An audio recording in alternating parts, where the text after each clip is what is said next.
धर्म ते मृत्यु लोके भूविभार भूता मनुष्य रूपेण मृगाश्चरन्ति। अब इसको आप सभी लोग समझ लीजिए। उसके बाद में इसी के आधार पर श्री रामचरितमानस का निरूपण किया गया है। बड़ा दिव्य निरूपण है, भाव बहुत बढ़िया है, आप सभी लोगों को समझ में आएगा। ये साम्य विद्या, जिनके हृदय में, जिनके पास में विद्या नहीं है, तपश्चर्या नहीं है, दान नहीं है, ज्ञान नहीं है, शील नहीं है, गुण नहीं है, धर्म नहीं है, ये 7 लक्षण है। आप लोग फिर से गिन लीजिए। विद्या, तप, दान, ज्ञान, शील, गुण और धर्म। कितने हुए? 7। और कांड कितने हैं? 7। तो रामचरितमानस के 7 कांड और यही 7 जो लक्षण है, यही आधारशिला है। और जिनके पास में ये नहीं है वे कौन है? बोले ते मृत्यु लोके भूविभार भूता। जिनके पास में 7 लक्षण नहीं है वे धरती के बोझ मात्र हैं।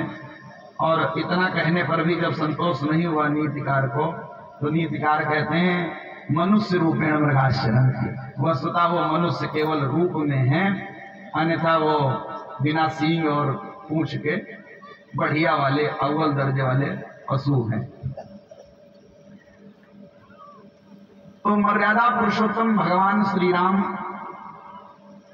जिन्हें परब्रह्म परमात्मा कहा जाता है, जो भगवान कहे जाते हैं, जो प्रभु कहे जाते हैं, जो हर समय पूर्ण रहते हैं। मैंने आपको बताया भी था कि पूर्ण में कुछ मिलाने से भी पूर्ण ही रहता है, और पूर्ण से कुछ निकाल दो तो भी पूर्ण ही रहता है। तो वो पूर्ण परात्पर परब्रह्म परमात्मा जब मानवाकार रूप में आए, जब यहाँ आकर के नरावतार ग्रहण किया, जब मनुष्य बन करके आए, तो उस विग्रह में जो नियम लागू होते हैं वो यही लक्षण है, 7 लक्षण। ये साम्य विद्या, न तपो न दानम ज्ञानम न शीलम न गुरो न धर्म।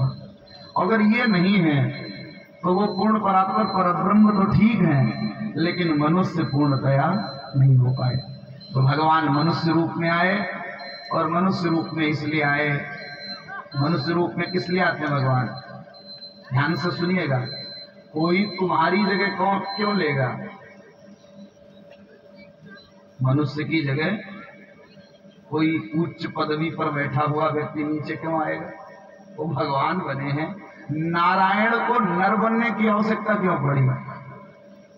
तो नारायण को नर बनने की इसलिए आवश्यकता पड़ी। देखो, कभी कभी आप लोगों ने देखा होगा, जब ये जो अंतिम सीढ़ी होती है पुलिस विभाग में, कोतवाल, होमगार्ड, सिपाही, जब ये लोग अच्छे से काम नहीं करते तो फिर दरोगा साहब को आना पड़ता है, और दरोगा साहब आके बताते ड्यूटी ऐसे करनी चाहिए, समझे? तो यही विशेषता है, यही बात है। नारायण को नर बनने की आवश्यकता इसलिए पड़ी कि नर को नर बनना नहीं आता है, हमको आदमी बनना नहीं आता। हम लोग बढ़िया वाले चोर बन सकते हैं, हम लोग बढ़िया वाले चुगलखोर बन सकते हैं, बढ़िया वाले हरामखोर बन सकते हैं, सब कुछ बन सकते हैं, लेकिन आदमी नहीं बन सकते हैं।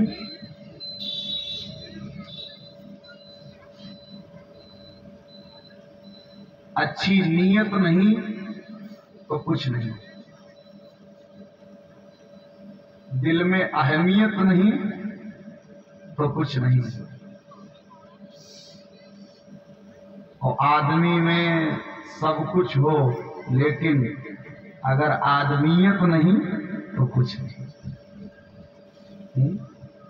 आदमी सब कुछ बन जाएगा लेकिन आदमी नहीं बन पाएगा ढंग से। एक सूफी शायर ने बहुत बढ़िया बात कही, बोले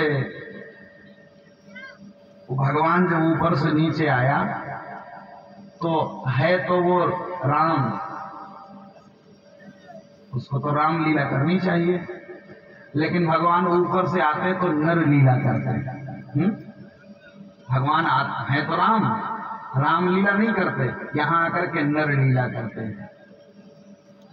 और उसमें भी लोग नर लीला जब करते हैं भगवान, तो उसमें भी लोग मीन में निकाल देते हैं, भगवान ने ये क्यों किया, वो क्यों किया, भगवान ऐसा कैसे कर सकते हो, ऐसा भगवान पर भी टीका टिप्पणी कर देते हैं, भगवान की रेख में भी मेख मार देते हैं लोग। माने सच्ची बात यह कि भगवान नरलीला करते हैं राम होने के बाद में भी, तो भी पूरी नहीं कर पाते। और आजकल का आदमी पूरी रामलीला कर डालता है। आदमी होने का दावा कर नहीं पाया खुदा, आदमी होने का दावा कर नहीं पाया खुदा, और आदमी ने खुद खुदा होने का दावा कर दिया। भगवान ऊपर से नीचे आए तो ढंग से आदमी नहीं बन पाए, और आदमी सीधे भगवान बना बैठा है। तो ध्यान से सुने, मतलब की बात है, पॉइंट की बात सुन लें।